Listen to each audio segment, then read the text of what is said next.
মাত্র ১৫,০০০ টাকা ইনভেস্ট করে আপনি মাসে ২০ থেকে ২৫,০০০ টাকা আয় করতে পারবেন অনায়াসে। তবে হ্যাঁ, এই ভিডিওটি আপনাকে পুরোটা দেখতে হবে, কারণ অনেকেই ভিডিওর প্রথম অংশ দেখে গালাগালি করা শুরু করে দেন যে ভাই কি বাজে ব্যবসায়িক আইডিয়া দেন। তো আজকের যে ব্যবসায়িক আইডিয়াটি দেব সেটা হলে গিয়ে আপনি দুইভাবে করতে পারবেন, সিজনালি এবং অসিজনালি। আর এই ব্যবসাটি একটি নীরব ব্যবসা, এক কথায় বলতে গেলে নীরবে আপনি ব্যবসাটি করতে পারবেন এবং আপনার আশেপাশে অনেকেই নীরবে ব্যবসা করে এবং আনকমন একটি ব্যবসা, আপনার প্রতিযোগী খুব কম হবে এই ব্যবসাটিতে। তবে হ্যাঁ, আপনি ১৫,০০০ টাকা ইনভেস্ট করে আপনি মাসে ১৫,০০০ টাকাও আয় করতে পারবেন, ২০,০০০ টাকাও আয় করতে পারবেন, আবার কোনো মাসে ২৫,০০০ টাকাও আয় করতে পারবেন। তবে এখানে আপনি আবার ১ লক্ষ, ২ লক্ষ, ৫ লক্ষ টাকাও ইনভেস্ট করতে পারবেন এবং ৫ লক্ষ টাকাই আয় করতে পারবেন। তো এই জন্য আপনাকে পুরো কথাগুলো আমার মনোযোগ দিয়ে শুনতে হবে। যারা বেকার বসে আছেন, প্রবাস থেকে দেশে আসছেন, কিছু করতে পারতেছেন না, তারা চাইলে এই ব্যবসাটি করতে পারেন। আর এই ব্যবসায় তেমন একটা বাকির ঝুঁকি নাই এক কথায় বলতে গেলে। তো আপনাদেরকে সেই ব্যবসাটি হইল গিয়ে আপনার সুপারির ব্যবসা, পান সুপারি। পানের দোকান আমাদের দেশে ঢাকা বলেন, চিটাগাং বলেন, গ্রাম বাজার বলেন, সব জায়গায় কিন্তু পানের সাথে সুপারি আমরা খাই।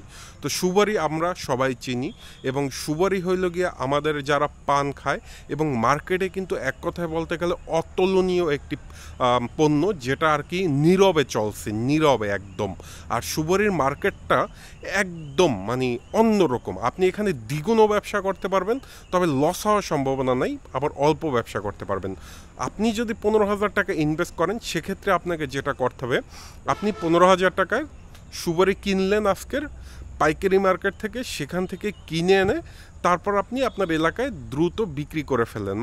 ১৫,০০০ টাকা ইনভেস্ট করে ১৫,০০০ টাকা সুপারি এনে, ধরেন ৩০০ টাকা করে কেজি, আপনি এলাকায় এনে ৩৫০ টাকায় বিক্রি করতে পারবেন। অর্থাৎ ১৫,০০০ টাকা সুপারি এনে আপনি ২০,০০০ টাকায় বিক্রি করলেন। অর্থাৎ আপনার কিন্তু ৫,০০০ টাকা লাভ রইল এক সপ্তাহে।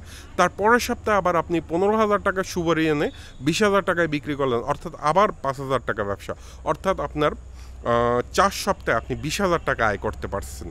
তো আর আপনি যদি এখানে এটাকে একটু কষ্ট করতে হবে, আপনাকে বিভিন্ন দোকানে দোকানে গিয়ে সুপারিটা দিতে হবে। আর দোকানগুলো, চায়ের দোকানগুলো, তারা কিন্তু সুপারি ব্যাপক হারে কেনে, বা সুপারির যারা খুচরা বিক্রেতারা আপনার কাছ থেকে তাদেরকে দিয়ে আপনি সিরিয়াল পাবেন না কথা বলতে গেলে, এত পরিমাণ চাহিদা।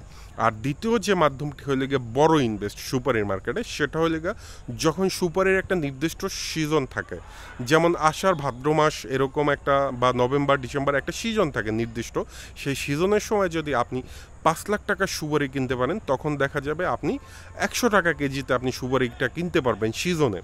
তো সেটা যদি আপনি ২ মাস ৩ মাস রেখে দিতে পারেন অসিজন পর্যন্ত, তখন কিন্তু আপনি ওই ১০০ টাকার সুপারি আপনি ৩০০ টাকায় বিক্রি করতে পারতেছেন, অর্থাৎ আপনার ৩ গুণ লাভ। তখন যদি আপনি সিজনে ৫ লাখ টাকা ইনভেস্ট করতে পারেন, তারপর যদি ২-৩ মাস বা ৪ মাস স্টক করে রাখতে পারেন, আপনি তখন ১৫ লাখ টাকা ওই সুপারি বিক্রি করতে পারেন। তো আসলে আমি মনে করি একটি নীরব ব্যবসা, নীরব ব্যবসার মাধ্যম। আপনারা যারা বেকার বসে আছেন, প্রবাস থেকে আসেন, ছাত্রছাত্রী আছেন, এই ব্যবসাটি আমি মনে করি সবার সাথেই যায়, সবাই করতে পারবেন। তো আশা করি ব্যবসাটি আইডিয়াটি ভালো লাগলে একটি লাইক দিবেন, কোনো প্রশ্ন থাকলে কমেন্ট করে জানাতে ভুলবেন না।